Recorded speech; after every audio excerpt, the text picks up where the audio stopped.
सभी को जय हिंद। मैं नितिन निकोडे स्वागत करता हूँ आप सभी का आपके अपने YouTube channel mission NCC the way of success में। आप में से ऐसे बहुत सारे स्टूडेंट हैं जिनका सपना है कि 2022 में वो एनसी में भर्ती होना चाहते हैं।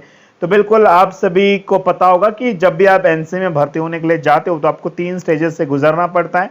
सबसे पहले आपका फिजिकल होता है, उसके बाद में आपका एक एनसीसी का एंट्रेंस टेस्ट होता है जिसको लिखित परीक्षा बोला जाता है, और तीसरा जो होता है वो आपका इंटरव्यू होता है। तो आज की इस क्लास में हम लिखित परीक्षा के बारे में जानने वाले, यानी कि एनसीसी एंट्रेंस टेस्ट के बारे में जानने वाले।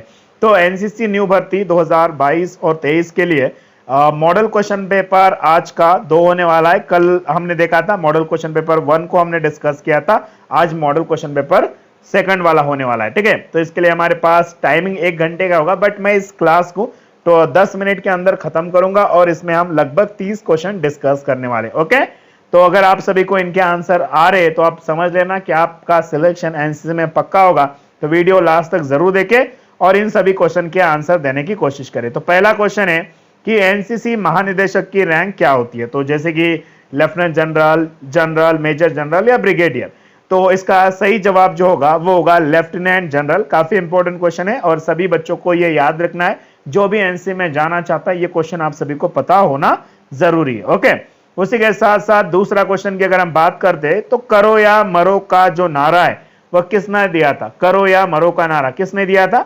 The perfect answer is Mahatma Gandhi. Mahatma Gandhi ji ने जो है वह करो या मरो का नारा दिया था, ये आप सभी को भी बिल्कुल पता है। क्वेश्चन नंबर 3 है कि जंतर मंतर भारत के किस राज्य में स्थित है। तो जंतर मंतर कहां पर स्थित है?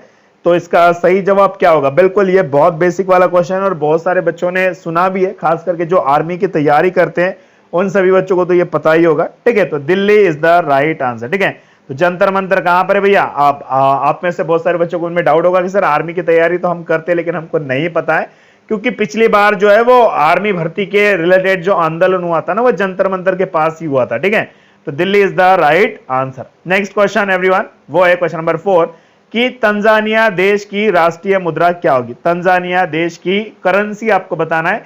जैसे अपने भारत की जो करेंसी है वो है रुपया, उसी तरीके से तंजानिया देश की राष्ट्रीय मुद्रा क्या है। तो इसका सही जवाब क्या होगा? तो बिल्कुल आप में से जिन्होंने भी शिलिंग बोला है, ठीक है, shilling is the right answer. Option C होगा इसका सही जवाब। Shilling is the right answer. बिल्कुल, शिलिंग क्या है भैया? एक करेंसी है, याद रखना। जैसे रुपया है वैसे शिलिंग भी एक करेंसी है, एक मुद्रा है। चलो क्वेश्चन नंबर 5, अर्जुन पुरस्कार किसकी याद में दिया, किसकी क्षेत्र में दिया जाता है? ठीक है, याद में नहीं, अर्जुन पुरस्कार किस क्षेत्र में दिया जाता है? ठीक है, जैसे कि चिकित्सा क्षेत्र है, खेल क्षेत्र है, सामाजिक क्षेत्र है या शैक्षिक क्षेत्र है। तो इसका सही जवाब होगा खेल क्षेत्र। ठीक है, स्पोर्ट्स में दिया जाता है, स्पोर्ट्स फील्ड में, क्रीडा क्षेत्र में जो है वो अर्जुन पुरस्कार दिया जाता है। इस बात को याद रखें। अगर इन सभी क्वेश्चंस के आंसर अगर आप दे पा रहे हो तो आपका 100% एनसीसी में सिलेक्शन होगा, मैं यकीनन बोल सकता हूं, अगर आप इन सभी क्वेश्चन के आंसर दे रहे हो। ठीक है, तो आज का तो ये पार्ट 2 है। जो अगर आप पार्ट 1 देखना चाहते हो तो मैंने एक प्लेलिस्ट बना के रखी है जिसका नाम है एनसीसी न्यू भर्ती 2022। इस प्लेलिस्ट में आपको सारी वीडियोस मिल जाएगी। ठीक है, 6 नंबर का क्वेश्चन है कि स्वामी विवेकानंद जयंती हम कब मनाते हैं। ठीक है, स्वामी विवेकानंद जयंती हम कब सेलिब्रेट करते हैं? बिल्कुल, तो जिन्होंने भी 12 जनवरी बोला है उन सभी का बिल्कुल सही है। और कभी कभी क्वेश्चन ये भी पूछा जाएगा कि नेशनल यूथ डे यानी कि राष्ट्रीय युवा दिवस आप कब मनाते हो? तो भैया 12 जनवरी को ही आप राष्ट्रीय युवा दिवस भी मनाते हो, ये भी याद रख लेना साथ में। क्वेश्चन नंबर 7 है, वो है कि विश्व जल दिवस कब मनाया जाता है। ठीक है, विश्व जल दिवस कब सेलिब्रेट करते हो? बिल्कुल सही है। तो आप में से जिन्होंने भी 22 मार्च बोला, यानी कि option A is the right answer. विश्व जल दिवस 22 मार्च को मनाया जाता है। ओके, चलो क्वेश्चन नंबर 8 है कि विक्टोरिया मेमोरियल कहां पर स्थित है। विक्टोरिया मेमोरियल कहां पर है? मुंबई, मैसूर, कोलकाता या Jaipur? The right answer is, आप में से जिन्होंने भी आंसर दिया है Kolkata, option C is the right answer. Kolkata में जो है वो विक्टोरिया मेमोरियल जो है वह स्थित है, याद रखना, विक्टोरिया मेमोरियल। क्वेश्चन नंबर 9 कि चिल्का झील भारत के किस राज्य में स्थित है। चिल्का झील भारत के कौन से राज्य में? द परफेक्ट आंसर इज क्या होगा? Orissa is the right answer. जिन्होंने भी उड़ीसा बोला है सभी बच्चों का बिल्कुल सही है। चिल्का झील भारत के उड़ीसा राज्य में है। ओके, नेक्स्ट क्वेश्चन नंबर 10 है कि कश्मीरी किस राज्य की आधिकारिक भाषा है? भैया कश्मीरी कौन से राज्य की आधिकारिक भाषा है? बिल्कुल सही है, जम्मू कश्मीर। ठीक है, जम्मू कश्मीर की होगी ना। कश्मीरी किस राज्य की आधिकारिक भाषा होगी? तो जम्मू कश्मीर की, याद रख लेना। ठीक है, चलो वेरी गुड। क्वेश्चन नंबर 11 सभी के सामने कि कन्नड़ किस राज्य की आधिकारिक भाषा है? भैया कन्नड़ कौन से राज्य में बोला जाता है? कन्नड़ भाषा कौन से राज्य में बोली जाती है? बिल्कुल, तो क्या मिलेगा आप में से? बिल्कुल, जिन्होंने भी आंसर दिया है कर्नाटक, यानी कि option C is the right answer. ठीक है, तो कर्नाटक में कन्नड़ बोली जाती है, तो ऑप्शन सी होगा इसका सही जवाब। ठीक है, कर्नाटक राज्य की आधिकारिक भाषा कौन सी होगी? तो कन्नड़। ओके, गुड, शाबाश। क्वेश्चन नंबर 12 सभी के सामने वो है कि मेरे पास खून, पसीना और आंसू के अतिरिक्त देने के लिए कुछ भी नहीं है, ये स्टेटमेंट किसने बोला था? तो इसका सही जवाब क्या है? तो अभी बहुत कम स्टूडेंट को इस क्वेश्चन का आंसर पता है, बट जिनको भी पता है बहुत अच्छी बात है, जिनको नहीं पता है तो आप सीख सकते हो। ठीक है, कोई दिक्कत नहीं है। Right answer is Winston Churchill, उनका नाम है विंस्टन चर्चिल। ठीक है, तो इन्होंने बोला था कि मेरे पास खून, पसीना और आंसू के अतिरिक्त देने के लिए कुछ भी नहीं है। ठीक है, तो Winston Churchill is the right answer. चलो नेक्स्ट क्वेश्चन नंबर 13 है कि किस राष्ट्रीय नेता को लोकहितवादी कहा जाता है? काफी डिफिकल्ट टाइप का ये भी क्वेश्चन है। तो किस राष्ट्रीय नेता को लोकहितवादी कहा जाता है? बिल्कुल सही है। तो आप में से जिन्होंने भी बोला है the right answer is Gopal Hari Deshmukh, यानी कि option C is the right answer. Gopal Hari Deshmukh ji को जो है वो राष्ट्रीय नेता को लोकहितवादी कहा जाता है। ठीक है, गोपाल हरि देशमुख जी को लोकहितवादी कहा जाता है, इस बात को भी याद रखेंगे सभी। नेक्स्ट क्वेश्चन नंबर 14 है कि हवा महल कहां पर स्थित है? भैया हवा महल कहां पर स्थित है?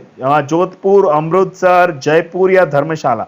तो हवा महल जो है वो स्थित है जयपुर में। तो जिन्होंने भी जयपुर बोला है उन सभी बच्चों का बिल्कुल सही है, Jaipur is the right answer. Okay, good, शाबाश, हवा महल जयपुर में ही है।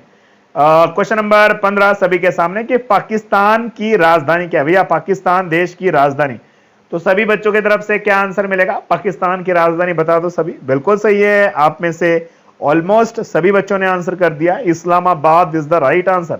ऑप्शन ए होगा इसका सही जवाब। ठीक है, पाकिस्तान की राजधानी क्या होगा? Islamabad is the right answer. Very good, शाबाश। चलो जिनको भी इस क्वेश्चन के आंसर आ रहे हैं ना, वो उसका एग्जाम वो आराम से क्लियर कर पाएगा, उसमें कोई दिक्कत नहीं है। बस आप आंसर देने की कोशिश करो पूरे जोश के साथ। Okay, question number 16, major Somnath Sharma ji को परमवीर चक्र कब दिया गया? भैया मेजर सोमनाथ शर्मा पता है,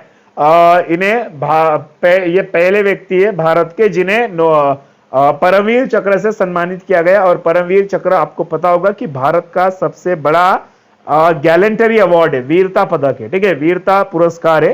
तो इसका सही जवाब क्या होगा? तो मेजर सोमनाथ शर्मा जी को मरणोपरांत, ठीक है, ये परमवीर चक्र से सम्मानित किया गया। तो कब दिया गया भैया उन्हें? तो 1947 में। ठीक है, तो ये कुमाऊं रेजिमेंट के थे मेजर सोमनाथ शर्मा, ये भी याद रख लेना। ठीक है, तो 1947 इज द राइट आंसर। अगला क्वेश्चन सभी के सामने, क्वेश्चन नंबर 17 कि भारतीय थल सेना को कितने कमांडों में बांटा गया है? इंडियन आर्मी के जो कमांड्स होती है तो उन्हें कितने भागों में बांटा गया है? 6 कमांड, 7 कमांड, 5 कमांड या 9 command? The right answer is, आप में से जिन्होंने भी 7 कमांड बोला है सभी का बिल्कुल सही है। तो भारतीय थल सेना को 7 कमांडों में बांटा गया है। उसी के साथ साथ क्वेश्चन नंबर 18 की अगर हम बात करेंगे तो बुलंद दरवाजा भारत के कौन से राज्य में? तो आपको पता है कि बुलंद दरवाजा जो है वो उत्तर प्रदेश में, यूपी में है। ठीक है, कहां पर है? यूपी में एक जगह है फतेहपुर सिकरी, तो फतेहपुर सिकरी में बुलंद दरवाजा स्थित है। ठीक है, जो कि यूपी में आता है, उत्तर प्रदेश में।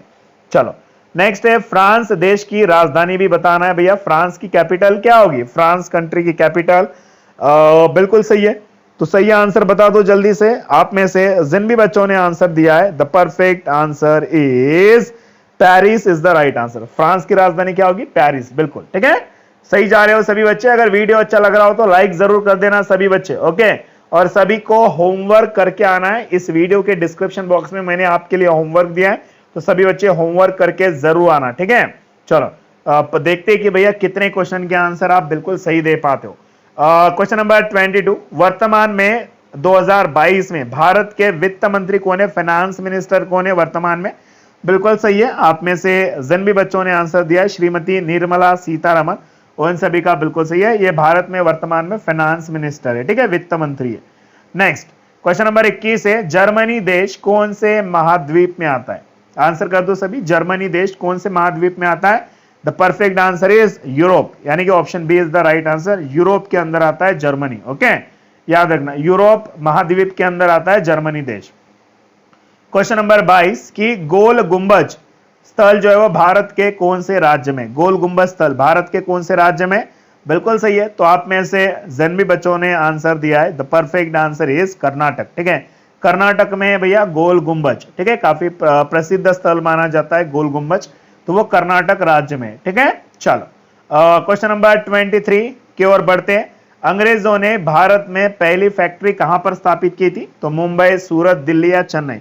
तो अंग्रेजों ने भारत में पहली फैक्ट्री जो है वो सूरत में स्थापित की थी, ठीक है, सूरत इज द राइट आंसर। सूरत में पहली फैक्ट्री स्थापित की थी अंग्रेजों ने, याद रखना सभी, ओके। नेक्स्ट क्वेश्चन, नेक्स्ट है कि क्वेश्चन नंबर 24, भारत की तीनों सेनाओं के जो सुप्रीम कमांडर होते हैं, सर्वोच्च सेनापति होते हैं, वो कौन होते हैं? तो ये तो आपको पता होगा, आर्मी, नेवी और एयरफोर्स, इन तीनों सेनाओं के जो सर्वोच्च सेनापति होते हैं, सुप्रीम कमांडर होते हैं, वो भारत के राष्ट्रपति होते हैं, ठीक है। तो जिन्होंने भी राष्ट्रपति बोला है सभी बच्चों का बिल्कुल सही है, भारत के राष्ट्रपति होते हैं, ठीक है। चलो नेक्स्ट अगला क्वेश्चन, क्वेश्चन नंबर 25 कि भारतीय सशस्त्र सेनाओं को कितने भागों में बांटा गया है? भारतीय सशस्त्र सेनाओं को हमेशा याद रखना 3 भागों में बांटा गया है। एक तो आपका इंडियन आर्मी, दूसरा इंडियन नेवी और तीसरा इंडियन एयरफोर्स, ठीक है। इंडियन आर्मी, इंडियन नेवी और इंडियन एयरफोर्स, इन तीनों भागों में भारतीय सशस्त्र सेनाओं को बांटा गया है। क्वेश्चन नंबर 26, किस मंदिर को ब्लैक पगोड़ा कहा जाता है? तो बिल्कुल क्या मिलेगा सभी की तरफ से आंसर? तो option A is the right answer, सूर्य मंदिर कोणार्क, ठीक है, याद रखना, सूर्य मंदिर कोणार्क को जो है वह ब्लैक पगोड़ा कहा जाता है। नेक्स्ट क्वेश्चन है कि प्रतिवर्ष हाथी महोत्सव कहां मनाया जाता है? तो क्वेश्चन नंबर 27 थोड़ा सा डिफिकल्ट टाइप का क्वेश्चन है, तो इसका आंसर क्या होगा? बिल्कुल आप में से जिन्होंने भी जयपुर बोला है उन सभी का बिल्कुल सही है, Jaipur is the right answer. सभी बच्चे ट्राई किया करो आंसर देने के लिए। क्वेश्चन नंबर 28, सरिस्का राष्ट्रीय उद्यान किस राज्य में स्थित है? सरिस्का नेशनल पार्क कौन से राज्य में? बिल्कुल सही है। तो आप में से जिन्होंने भी आंसर दिया है राजस्थान, उन सभी बच्चों का बिल्कुल सही है, Rajasthan is the right answer. Sariska national park Rajasthan में स्थित है। क्वेश्चन नंबर 29, भारत का सबसे बड़ा मूंगफली उत्पादक राज्य कौन सा है? तो भैया सबसे ज्यादा मूंगफली का जो उत्पादन है वो गुजरात में ही होता है, भारत में, इस बात को याद रखिए। और आज के इस क्लास का लास्ट क्वेश्चन है वो है कि थल सेना, वायुसेना और नौसेना का मुख्यालय कहां पर स्थित है? बहुत बेसिक टाइप का क्वेश्चन है, इसका आंसर हो जाएगा न्यू दिल्ली, ठीक है। न्यू दिल्ली में इंडियन आर्मी, इंडियन नेवी और इंडियन एयरफोर्स का हेडक्वार्टर है, इस बात को भी याद रखेंगे सभी। आई होप कि आप में से सभी बच्चों ने इस 30 में से 30 क्वेश्चन के आंसर दिए होंगे, ठीक है।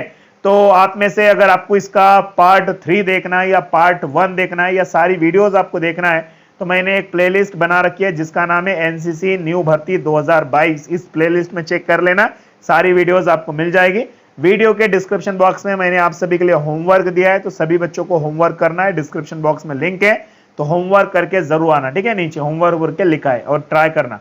और जिन्होंने अभी तक मिशन एनसी का ऐप इंस्टॉल नहीं किया है तो गूगल प्ले स्टोर पे मिल जाएगा, तो एप्लीकेशन को इंस्टॉल कर लेना और अपनी पढ़ाई आज से शुरू कर देना। ऐप में सारी चीजें बिल्कुल फ्री है, एक बार एप्लीकेशन को इंस्टॉल करके पढ़ाई शुरू कर दो, ठीक है।